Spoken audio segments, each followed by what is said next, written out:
When I was growing up, there was one person in particular that stood out to me. He was just dynamic in every sense, and that was Zigzag, Zinzan Brook. So Zinzan was, again, I was a young fella coming of age, really just getting to understand what rugby is all about, playing rugby at junior school level, then into senior school around the time, 1995, in that particular era when he was playing for the All Blacks and doing things like drop kicks from the 50, and just an amazing talent, and just redefining what the eighth man could or would be able to do. And so for me, he was the first name on my list. I love it. He's the first name on my list. Oh, really? Yeah, absolutely. No, Zinzan's going to be up there. Like, he played in our era, right? Growing up, being teenagers, watching the Tri-Nations in the 90s. But I think you hit the nail on the head.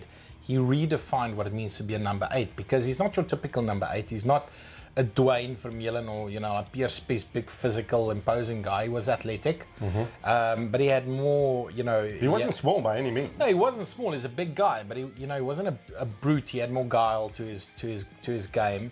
His skill set is, I think, what put him apart. Like, apart from the drop kicks, which is not a normal thing for a number 8 to do. Like, his passing game, the amount of times that he was the link man in the back line, putting a Cullen or a Glenn Osborne or a Jeff Wilson into space is ridiculous. And I've got this memory, everyone remembers that drop goal that he kicked against England in 95, but he kicked a more important one a year later against the Boks in 96 to win the series against the Springboks. He kicked the drop goal at Loftus, my home ground. And that's a core memory that will forever stick with me.